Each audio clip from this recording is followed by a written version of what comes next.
Well, good afternoon, and thank you for joining us for the 14th annual BTI Market Outlook and Client Service Review. I am Michael Rynowecer. I'm the president and founder of the BTI Consulting Group, also known as the Mad Clientist, where you might see my blog at themadclientist.com.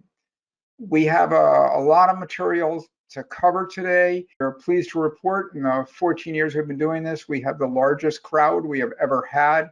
We have people from at least 11 different countries.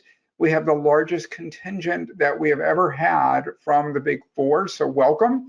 And hopefully everybody will find something that's going to help them in their efforts as we get through 2023. I'd like to start by dedicating this to a gentleman by the name of Robert Wadlow. And Mr. Wadlow is a unique individual. What makes him stand out amongst a few things is that he is the tallest man ever recorded to live in the United States. He passed away in 1940.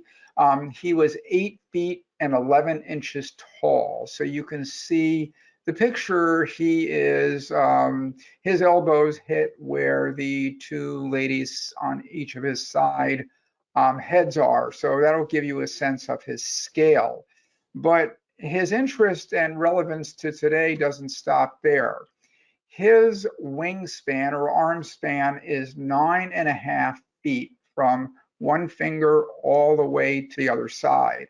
So that's just about a foot more on each side than Shaq. It's even more than LeBron on each side. And why would we be talking about Mr. Wadlow and his height and, more importantly, his arm span? Well, in all the years that I've been doing this, which is quite some time, we have never seen the span of issues that clients face today. They will tell us that they haven't seen this span, the widest span of issues that they've faced in their careers, that they can remember, that they've talked to people about. And that's going to be essential as you think about your clients and how you're going to approach them, because they've got this broad set of needs, and each one may be just as important as the next. As we're going to find out, one of the key attributes that is defining this time period that we're in outside of the economy itself is the absolute deluge, the uneven rushes, the seemingly endless stream of regulations, litigations, changes, new demands, questions from management. The flow just does not stop. This is a picture of Niagara Falls from the US side, and just behind it is the Niagara River Gorge, which has some of the fastest rapids in the United States and the world. And the point being is that it is a little bit uneven, but it's always fast. It's always hot, heavy, and it is coming in waves that, if we're not careful, we're gonna, find it very difficult to navigate. So as we think about it, and as we talk to clients, particularly over the last year, and this trend seems to be increasing, is when we said, what is it that you're trying to focus on in 2023? Where are your efforts? What's the first thing that you are thinking about? And interestingly, from our perspective, in the years that we've been doing this, what we found is instead of having a very clear number one or a very clear number two, what you've got to find and what you've got to see is that all of these are roughly equal. When we asked clients about their top priorities, they came back surprisingly equal. The first thing they talked about was labor and employment. Then they followed that with regulatory. They followed that with litigation, M&A, and data privacy.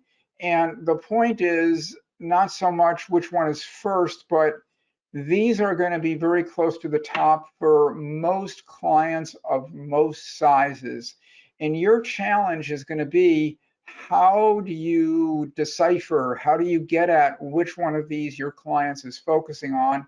And it may change, like, for example, in the last 2 or 3 days, the Biden administration and the FTC announced they may ban non-compete. So everybody's thinking about that. But last week, it was thinking about regulatory. And you're also, within the last 10 days, had a lot of conversation about M&A with a couple of really big deals being announced in biotech and pharma and the opening up of the bond market. So the issue, if I'm a law firm right now, is how do I keep in touch? How do I talk to my clients? How do I make sure I know what their priorities are? And regulatory is kind of overriding. It's just a question of where it's going to be. But one of the great things about our style of interviewing is we always offer the opportunity for clients to be able to comment and embellish and add to our questions. And here's a case where it was really important. What they did is they came back and they said to us, that's great that labor, regulatory, litigation are all important, but at the same time, I have to upskill my staff. I have to retain my staff because they're getting the same kind of turnover that law firms have experienced. They need to boost their productivity because they have so much work, and they also have to reduce the caseload. So not only do they have to do more with less, but they have to get rid of the things that they have on their plate now. And oh, by the way, they have to figure out to make sure how they're in compliance with everything else that's going on. So number one, the priorities for the first time in a long time are not all legal. They are as much operational as they are. We're even seeing some high-tech companies, especially reorganizing for performance. And, I think this is a signal to law firms that they're really trying to change how they operate. The opportunity for law firms that comes into this is virtually any law firm that's got a good legal project management or LPM skill set that you can put in front of clients. That's going to help them with their productivity, with their caseload. It could help them retain staff and upskill their staff. So I'd be thinking about how you can put that in front of your clients.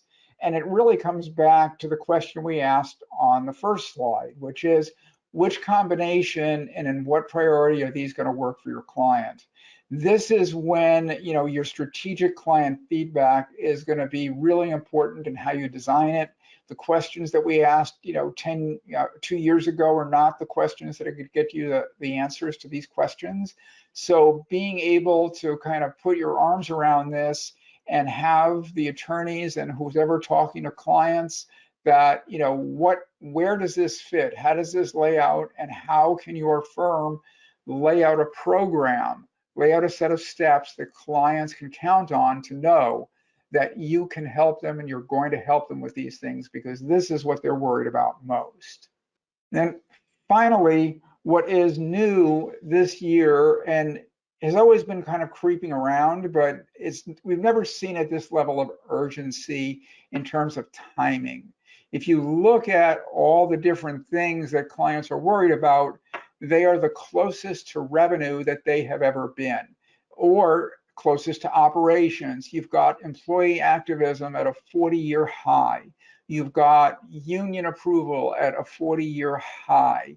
You've got a tremendous amount of tension between workforces and their employers about hybrid work.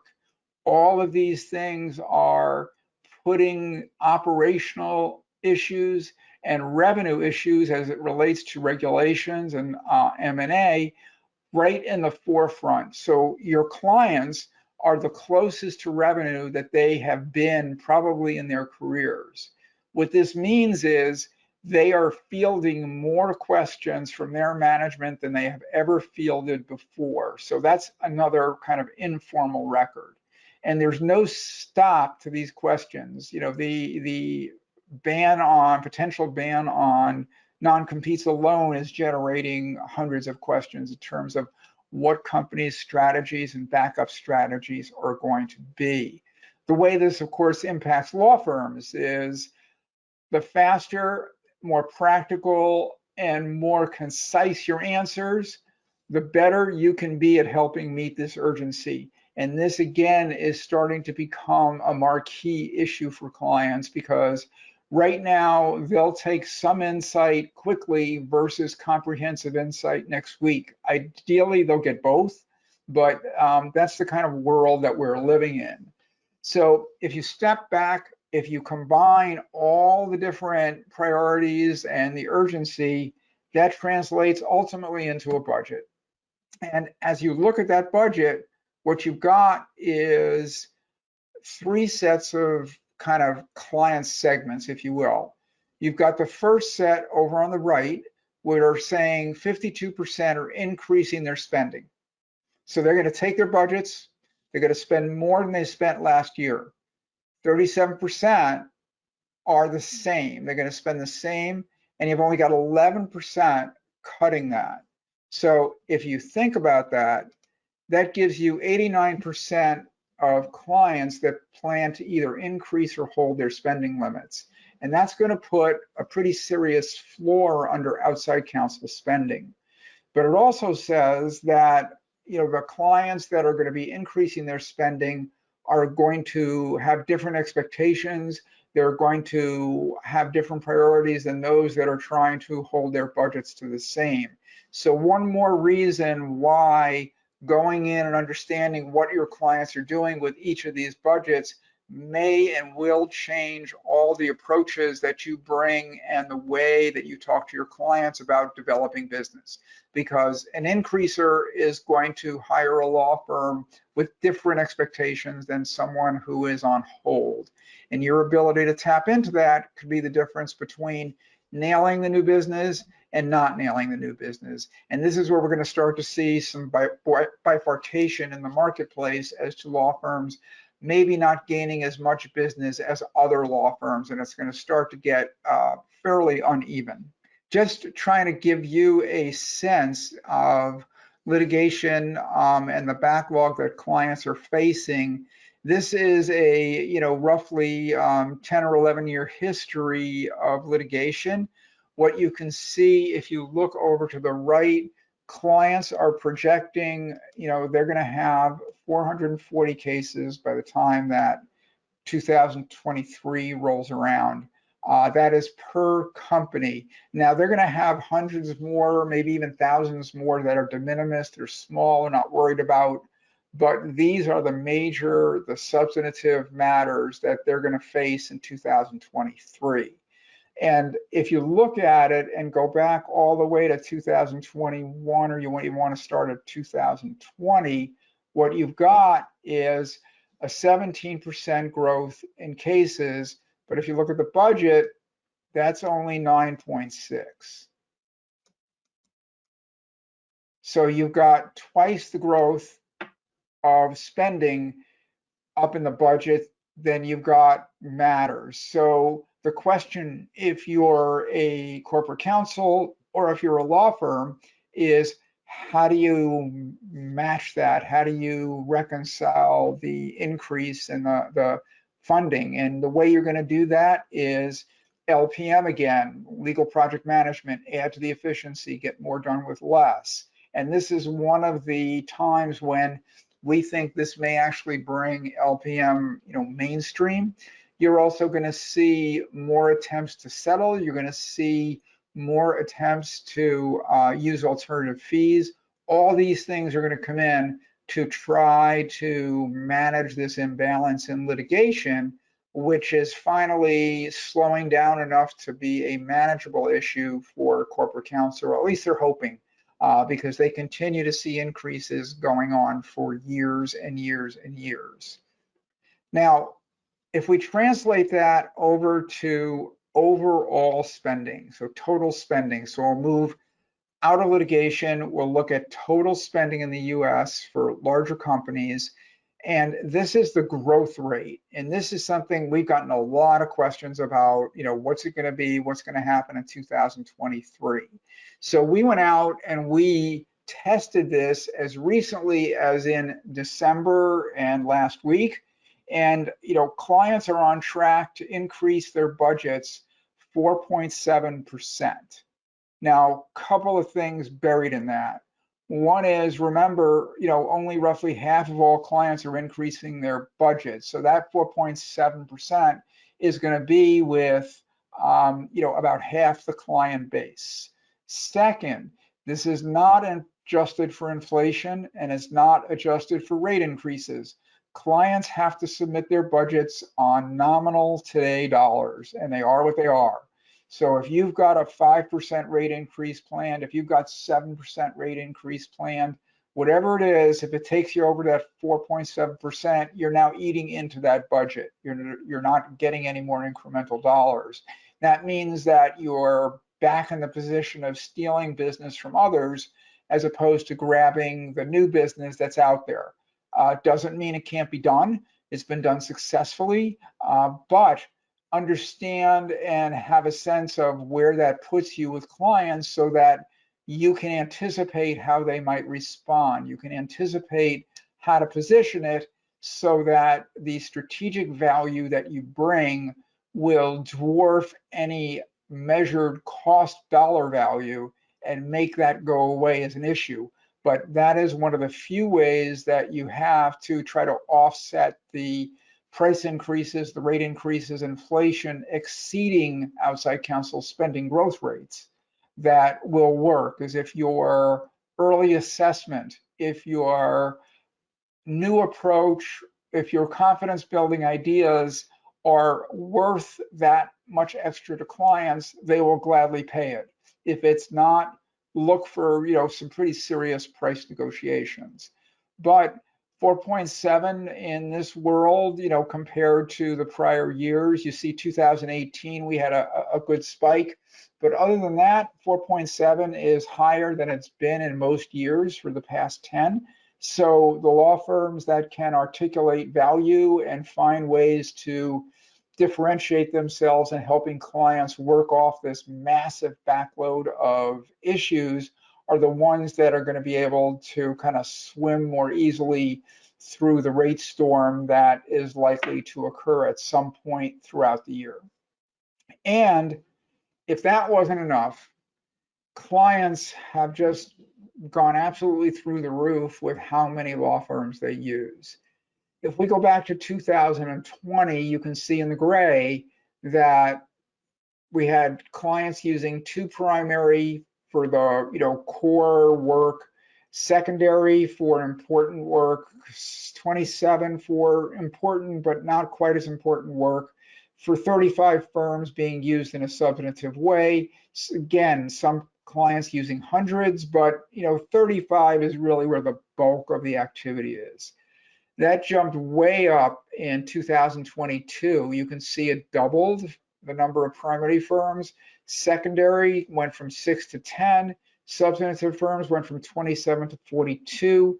And that brought the total being used right now to 56.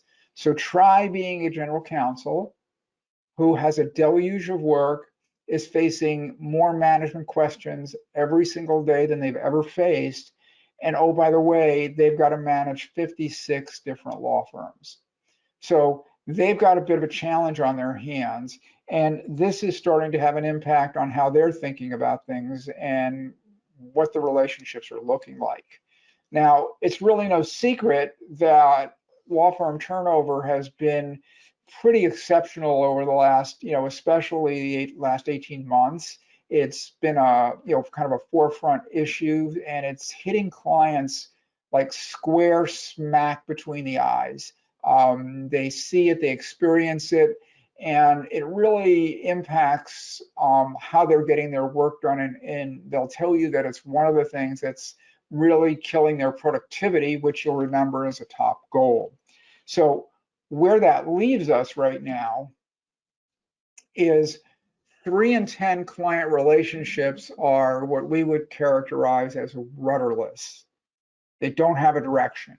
What do we mean by that? Well, clients tell us they don't know who their relationship partner is. They don't know who is accountable for their relationship. It's important to understand when we shared this with a couple of friends before the full presentation today.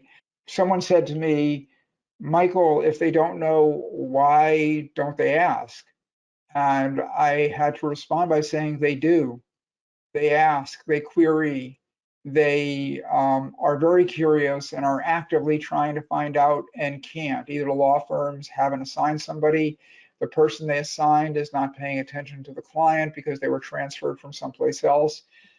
It's largely, but not exclusively, attributed to turnover, but this happens with partners that have very long tenure and are so overwhelmed with business that they're not necessarily giving clients the attention that clients think that relationship partners ought to be giving to them. And that's just making them think about either go elsewhere or thinking about someone else to help them. What this would mean if I'm a law firm, I can tell you that 96% of law firms are absolutely 150% confident that they know who the relationship partner is for each client. The issue is clients don't. And that gap is one of the biggest gaps that is holding back law firms in the market today.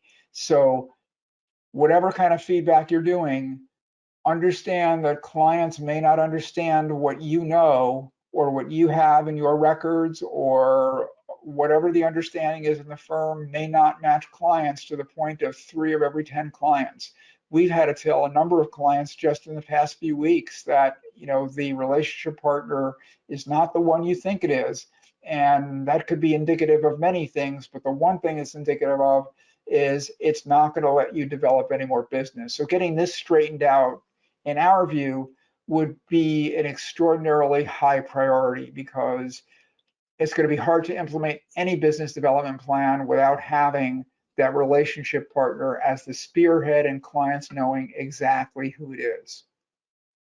So with that backdrop, it may not be a shock to learn that client service went down. When we asked law firms the state of client service, that is measured by our clientopia rate, being the primary firm and also being the first firm that clients recommend in an unprompted manner, we have kind of gone down from the amazing performance in 2020, when it seems that law firms just couldn't do enough. And then that dropped last year, and now we're down to 44.2%, which is starting to get a little closer to historical norms. And if I'm a client and I experience some of that 2020 client service, I'm especially disappointed, because as you've heard me say many, many, many times, whatever excellent thing you just did is the new standard for what clients expect. So you've got a group of clients with high expectations, exceptionally high needs, and they're looking to get things done. They're under the most pressure that they've been, and here we are at 44.2%. I'm going to point to 3 specific reasons that we're hearing about. One is I'll call violation of the 3 busy rule. What's the 3 busy rule?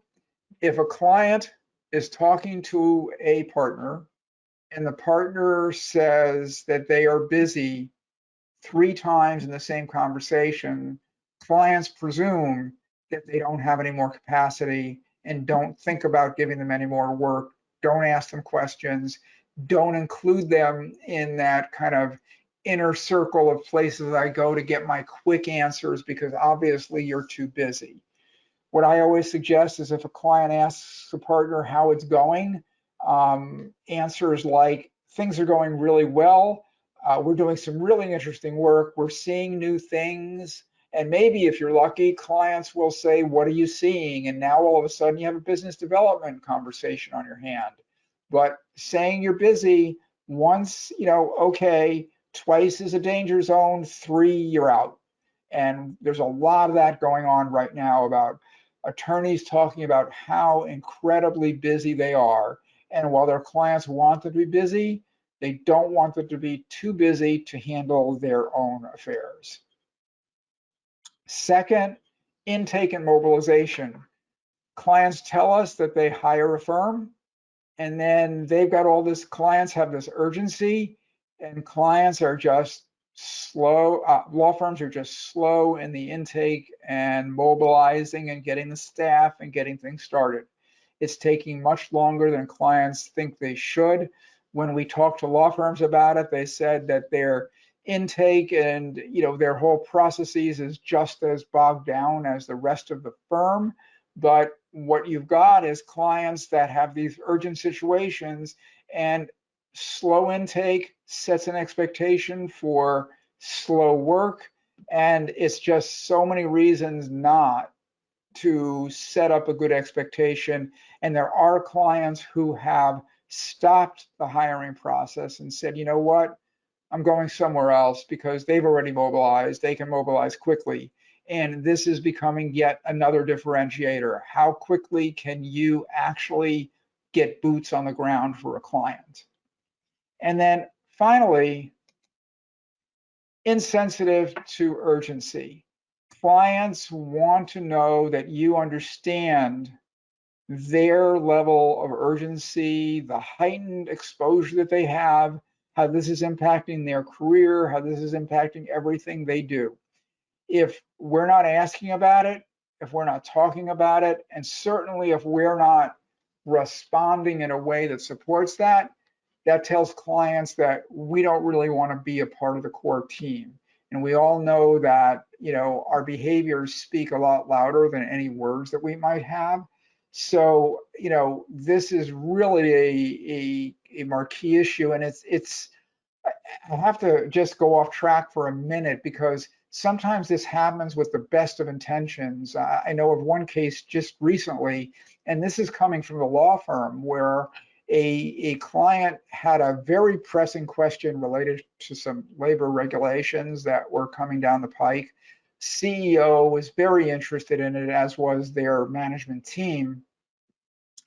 Client calls relationship partner, who responds quickly and listens and says, I'm going to check with someone in the firm and make sure I got this right. They check with another partner. Partner says, the second partner says, wow, that's a really interesting question and could be a really interesting insight. We should have a client alert about that. And all of a sudden, the process for putting it together and proposing it as a client alert takes on a life. And that's all great. And that's probably part of a good strategy, except in that excitement, no one got back to the client. So client has a question, new insight, new idea, everybody's intrigued.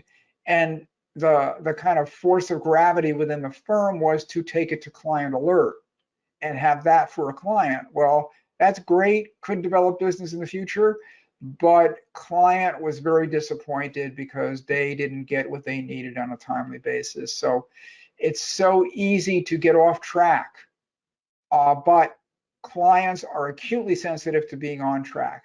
And that requires, discipline. It requires putting the client in the center of everything we're doing and really believing that a concise, short answer beats the daylights out of a well-formatted, long prose, long-form answer. So let's take a look at what this means for client relationships and kind of what's going on out there in the marketplace. So if you look out there, it's been another year of change. 11% of corporate counsel either retired or went to a law firm or just left the whole field completely. So those are, openings that can be filled. Those are promotions, but nevertheless, they're gone. So clients just, we hope they're enjoying their retirement, and they have gone away.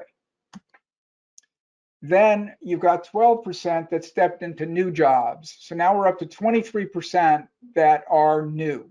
And the question is, these corporate counsel, these new people are inheriting law firms.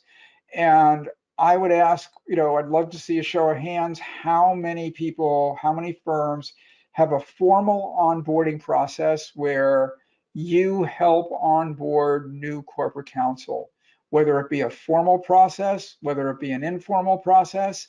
But without that, your ability to connect in a positive way goes down dramatically. Whoever gets there first and provides the onboarding is going to be in the pole position to be the lead primary consultant. And there's a whole process. We have a blog post on it. And this is something I would encourage you to include in kind of every time you learn about a new client, whether it's an onboarding team that's outside of the delivery team, which I know a couple firms are doing, but anything you can do to do that onboarding gives you a very serious lead in getting the business with these clients. Then we've already talked about the rudder list, so I don't want to necessarily repeat everything I said, but that is, we're roughly at 56% of the market that is out there thinking that maybe they're not getting the best client service that they've got, especially when you put it in the context of clientopia. So 44% of clients are really satisfied. They're getting great levels of service, but we're now in a kind of a state where 56% of clients are available for a better relationship. They want a better relationship. They know it will make their life easier on a day-to-day basis. They know it'll lower their costs. They know it'll help them accomplish all those goals that we talked about at the beginning of the presentation. So whatever outreach you've got is going to be key, as just over half the market is out trying to figure out how to get better relationships, either with the firms that are there or new firms. But it's something that's really going to impact current relationships, because if a client is working and they inherit law firms, or they feel like they've lost a relationship client, that is a current client, that's a revenue stream, and it's worth it to go out and, however you're doing your client feedback, whether we're doing it, whether you're doing it online, questions about where they stand, what they're doing, how you help them with their onboarding is going to be the difference for just over half of all clients. Big opportunity. So in effect, what you've got is 56% of clients or so are out there looking for new law firms. What they're doing is they're looking at the 56 that they're working with. They're looking at the firms that they used to work with before they moved in, or they're looking at firms that they know from their own networking. And this is a real opportunity, as I said, because they're trying to scale back their RFPs, and they're pretty clear about that. That doesn't mean there won't be RFPs, but they're trying to find a better way than the RFP. They want to see something more than a formal document that's going to help them. And this is going to drive a lot of the hiring and the shifting around of clients as we move through 2023. Now, there's a group of firms that are going to have an advantage. You'll see on your screen a list of about, we'll call it 60 firms. I think it's one or two short. Fair warning, might change a little bit, but only to the better. And these are the firms that, as we're analyzing all the results for our BTI Client Service A team, are showing the most improved client service.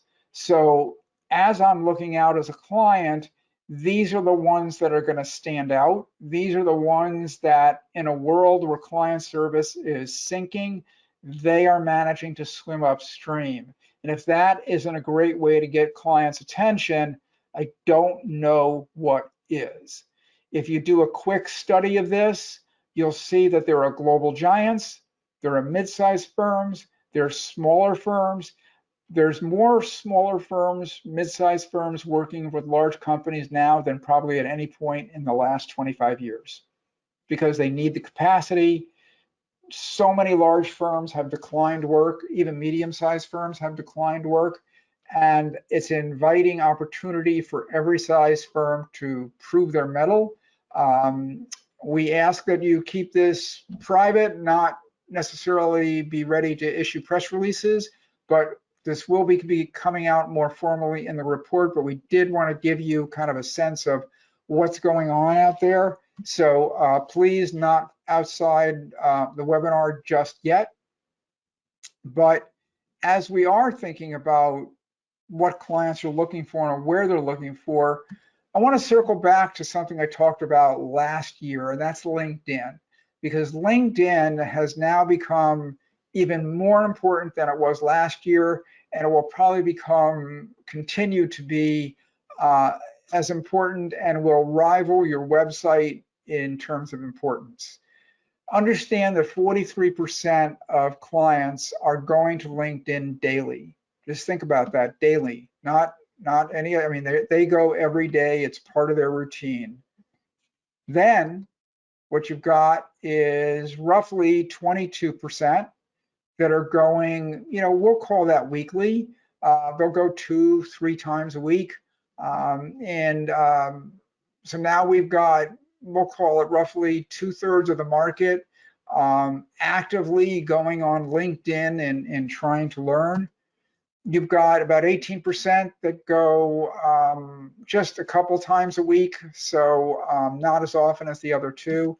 And then we'll call these folks, occasionally. They'll go a couple times a month, and you've always got the remainder that aren't really using it. What are they looking for? Here are the main reasons that clients go to LinkedIn. Number one, above all others, they keep current. Think about that. They're trying to keep current on regulations, on their firms, watching their connections, where they're going, track new developments. So that's 2 points of thought leadership right there.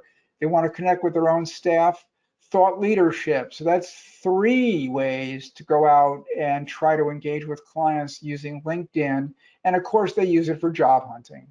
But the point is you've really got, so many clients that are trying to figure out how to learn, how to stay current in their crazy world, looking through 3 out of the 5 or 6 different reasons they use it, all have to do with, what am I going to learn?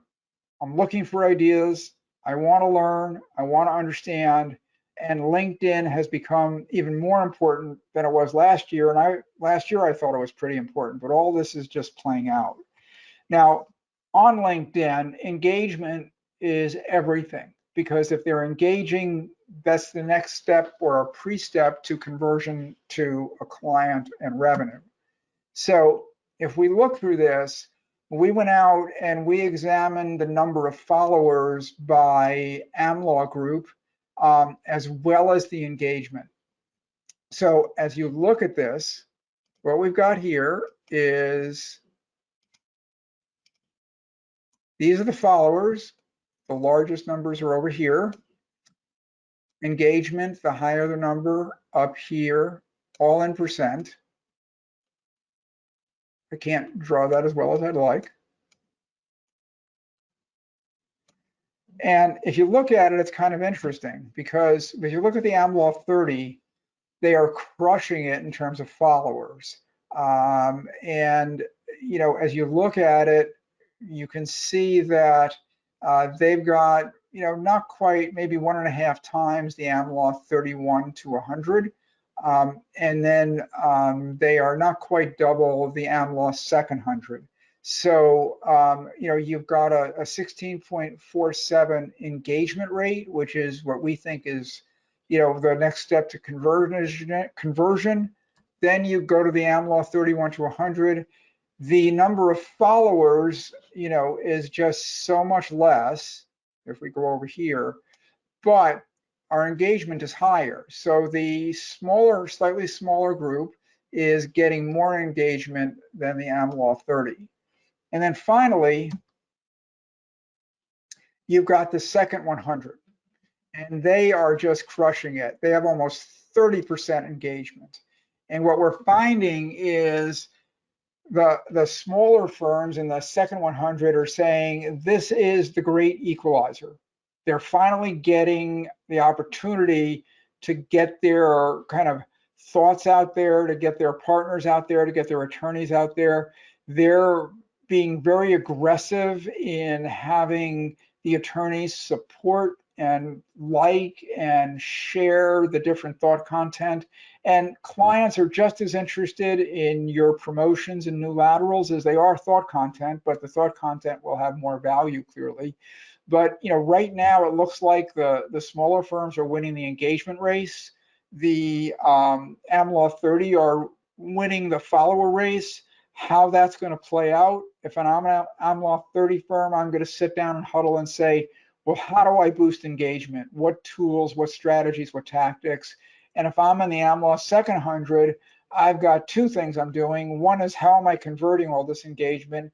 And second, how do I kind of enlarge my follower base? How do I get more? Because clearly people are liking it, clients are liking it. So how do I expand that?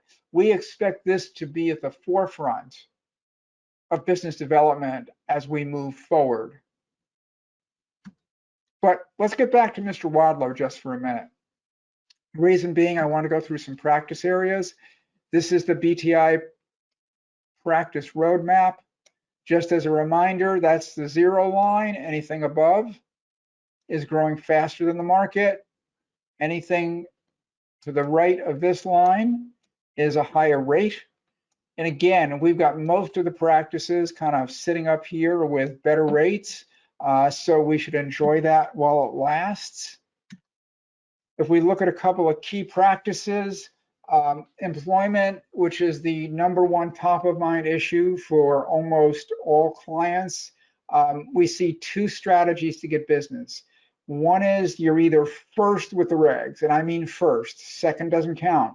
It's #1, or bringing the inside info on how other companies in your client's industry are dealing with these issues. Either one of those will likely give you the hook to get the business. We see the labor only firms, the boutiques, being really good with first with the regs. We see the general practice firms being really good with bringing the inside info. But if you're coming with anything else but those two things, it's really hard to get attention. So if I'm a general practice firm, I want my partners to share all the things they're learning and seeing in clients. If I'm a labor only firm, my only question is how do I get this out even faster than I already am? And they're doing a pretty good job right now getting it out quickly. So in this world where the regulatory environment is changing so quickly, this is where clients are focused in the labor arena. If you think about regulatory, no industry feels immune. They feel they are besieged, is the word that we hear. All they want to know is what's next, when, and strategies to deal with it. And if you can't bring that, they are reluctant to have a conversation. They want to learn. They want to know actions. They don't want necessarily to know what the regulations are. It's what they mean, what to do about them. And anybody, the law firms that show up with the industry nuances are the ones that end up getting the work. And this tends to be a gateway to litigation. So it's a very attractive way to get to know clients, because C-level executives tend to be very interested in the regulatory changes, going back to all the management questions that clients are asking. So this is a great way to come in and show off that industry understanding and regulatory interpretations, and really get a hook with not just the general counsel, but with the C-level group as well. Litigation, the real growth right now in litigation is in what we call complex. So it's not bet the company, which you can see is only growing at 1.4%, but it's things like employee activism. It's things like ESG. It is the new discrimination claims from social media. We talked to at least 15 different clients who said they posted what they thought was innocuous, interesting information about either their company or history, and they ended up with litigation because some group came up to them and said, what you put on your site is discriminatory. It's hate language. And it is not our place to say whether it is or whether it isn't. It is our place to say that is a new phenomena, and clients are trying to figure out how to deal with it, and they consider that complex, as well as dealing with the employee activism, because they certainly feel the tension, but most of them don't want to lose their workforces. So this becomes complex. And one of the things that we've seen from a business development standpoint is, right now clients want to know, what's your strategy, what's your early assessment, not necessarily who you are. They largely know who you are. They largely know that you litigate. They largely know you have a large number of trials to verdict, but they want to know how. What are they getting into? What kind of problem is it? What's your approach to fixing it? If you're going to talk strategy, early assessment, you've got a very engaged client. Anything else, tough to engage them and tough to kind of work your way up into the higher rate work. M&A, it's got a 5.3% growth after a pretty rough 2022, but most of these are going to be, split in two categories: bigger deals, and the smaller end of the market continues to be pretty hot, pretty active. But you're seeing PE firm, private equity firms stepping in to do public acquisitions. You're seeing large companies who want to transform themselves or change their cost structures or change their market structure, really trying to figure out a way to how to do M&A in this marketplace. And with the deals we've seen in the last 10 days, that may open up things a little bit more. And I would be encouraged selectively about that. I should also mention that more clients are open to new counsel and M&A than we have ever seen, about 44%. That number was 20% about 5 years ago. And the reason is everything from geopolitical risk to law firm turnover. Law firm M&A departments have some new partners, some have left. So clients, and also client turnover, as they're trying to figure out who they inherited and who they really want to work with. Cyber being driven by state regulations, new regulations in California, the second set. 40% of clients don't see meaningful outreach from their primary law firms. What they want is education. They want to know how to deal with the different state level regulations, and they want to know about defense strategies. Two things. That's what they want to talk about. And that's why when they say 40% of clients don't see meaningful outreach, it's because some of that communication may not be around those two things. So if you can hone your message, you've got a client with a lot of budget and a lot of need. It's one of the fastest growing practices, and they are out actively looking for help. And then finally, private equity, which I just wanted to spend a minute on because they still are active. They have more capital than they have had at any other point in time. Important fun fact: family offices are now starting to take a bigger and bigger piece of the private equity pie. They are now trying to actually recruit out of the private equity firms. They are out looking for law firms. They want law firms who can teach them. They want law firms who can help them, locate talent. So this is going to be a real opportunity. Everything points to family offices being a real trend and a new way to invest kind of long-term private money. And then I'd like to wrap things up with our BTI hotspots. The bright blue is where you find the most acute need and the highest rates. I know that every year when we do this, everyone tries to add up and figure out where everything is. What we recommend is using this in business development and looking at it and saying, okay, where do I see the most blue boxes? And where do we have clients, and develop targeted strategies for those both practices and industries. Just to give you a quick rundown, there are 12 in high tech, the highest, 11 in pharma, which is the highest it's been in years, 9 in financial services, 8 in healthcare. So there's 4 of the top right there.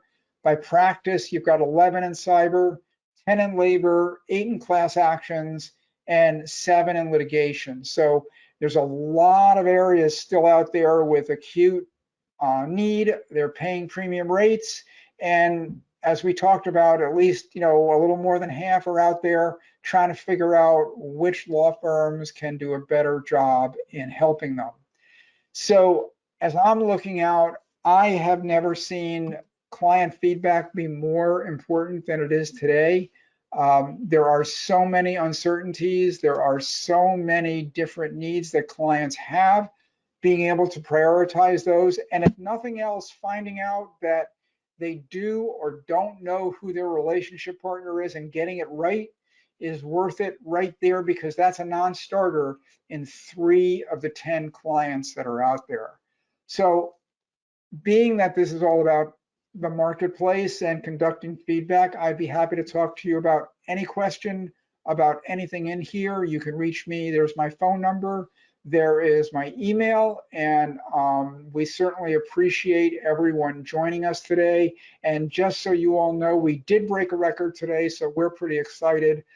We think that the uncertainty in 2023 is certainly out there, but the opportunity is certain. Clients are going to be spending money, and they're trying to solve these problems.